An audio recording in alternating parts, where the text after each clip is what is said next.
From Wish TV and the All Indiana Podcast Network, this is the News 8 Daily 8 Podcast with Wish TV's Kylie Conway. A Wish TV News 8 update. Hi, this is Kylie Conway, and this is your News 8 Daily 8 for Monday, June 6th. Gonna start dry, partly cloudy skies. Then some scattered showers and storms are possible for this afternoon and evening. Severe risk is pretty low, so that's good. Some areas will have the potential to get over an inch of rain, though. Highs are in the low to mid 80s. And according to Gas Buddy, Indiana officially crossed the $5 a gallon mark for a gallon of regular unleaded gas. This is the sixth day in a row the state hit a new record. The $5 average is 42 cents higher than last week, 80 cents more than last month, and $1.94 more than this time last year. While most stations in Indianapolis are still under that $5 mark at about $4.99, so just barely, we did find some that were over $5. On the northwest side off Michigan Road, we found a handful of stations selling gas for $5.19 a gallon. 9 other states and the District of Columbia crossed the $5 average threshold as well. According to Gas Buddy, the most expensive place to get gas is Mendocino, California. Customers there are paying $9.91 a gallon. Experts say the high gas prices can be blamed on a mix of supply chain issues and high demand. White House officials point to oil companies not doing their part to ease the pain at the pump. And the White House says inflation is a top economic priority at a meeting of leaders in North, South, and Central America. The U.S. hosts Summit of the Americas starting today in Los Angeles. The 2022 midterm elections are about 5 months away, and White House officials say that they are focused on helping Americans who are paying more for most things like gas. Both President Biden and Vice President Kamala Harris will meet with leaders from the Western Hemisphere. Officials say they plan to focus on issues of economic growth and migration. Another weekend of gun violence across the country has lawmakers calling for change. According to the Gun Violence Archive, there have been 11 mass shootings throughout Saturday and Sunday alone. In Philadelphia, 3 people are dead and 11 wounded after police say several shooters fired into a crowd in the city's popular South Street district. It happened shortly before midnight Saturday. Police say an officer fired at one of the shooters. It's unclear if that suspect was hit. Investigators are now looking for surveillance video to help identify the shooters. In Tennessee, 3 people were killed and 14 wounded in a nightclub shooting yesterday morning. Police believe there were multiple shooters involved in this as well. They also believe that the shooting was an isolated incident targeting one or more of the victims. Chattanooga's mayor says that the city will use all of its resources to support this investigation. And in South Carolina, 1 woman is dead and 7 wounded after a drive-by shooting at a high school graduation party Saturday night. The 7 victims ranged in age from 12 to 36 years old. Police believe as many as 70 rounds were fired at the crowd. And this week on Capitol Hill, the House is set to vote on gun control legislation.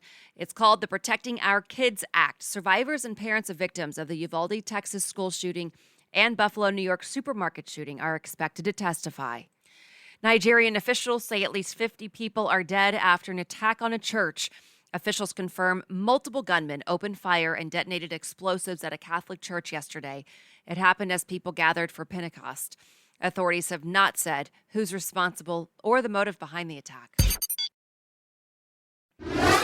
Back here at home, a man is in custody for his role in a hit-and-run death investigation. IMPD responded to South Rural Street last Wednesday on a report of a bicyclist hit in Indianapolis. Officers arrived and found 29-year-old Kayla Bowling injured. She later died at the hospital from her injuries. Then on Friday, detectives arrested 27-year-old Kyle Rigdon. Investigators say before Bowling died, she was able to give police a license plate number of the vehicle that hit her. Rigdon is facing charges of leaving the scene of an accident causing death. To the war in Ukraine, at least 1 person is hospitalized after a series of explosions rocked the country's capital city. Ukrainian officials say Russia launched 5 missiles toward Kyiv. 4 of the missiles hit military infrastructures. Ukraine's air defense unit destroyed the 5th missile.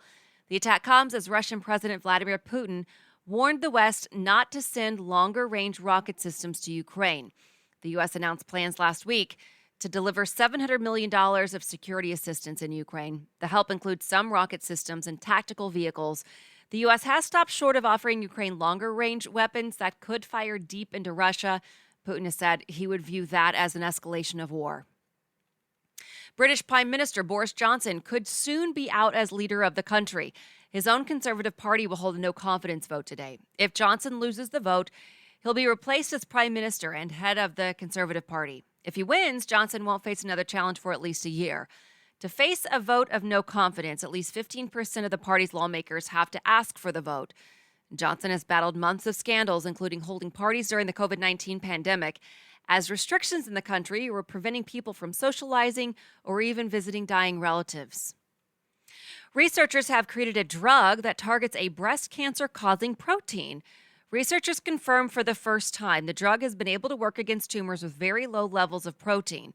This is not a cure. However, it could open new treatment possibilities for thousands of patients with advanced breast cancer. The study worked with about 500 people who have breast cancer. Alec John Such, the original bassist of band Bon Jovi, has died. The band tweeted the news yesterday, but hasn't said when or how he passed away. During the band's induction into the Rock and Roll Hall of Fame in 2018, Such said he realized how serious Bon Jovi was in the band's creation. Such was from Yonkers, New York, and played a critical role in the band's early days. Alec John Such was 70 years old. To the Colts, the team starts its 3-day mandatory minicamp tomorrow. It's the first set of 11-on-11 full team drills ahead of training camp at Graham Park next month. One player looking to make an impression is rookie wide receiver Alec Pierce. Head coach Frank Reich says Pierce has already started to make his case to be a starter this coming season. And the NBA Finals are tied up at 1 game apiece. The Golden State Warriors hosted Game 2 against the Boston Celtics last night. Golden State's Jordan Poole hit a half-court buzzer beater to end the third quarter to put the game out of reach. The Warriors outscored the Celtics 35-14 in the third quarter, leading to a 107-88 win. Game 3 sees the series shift to Boston. That game tips off Wednesday at 9 o'clock.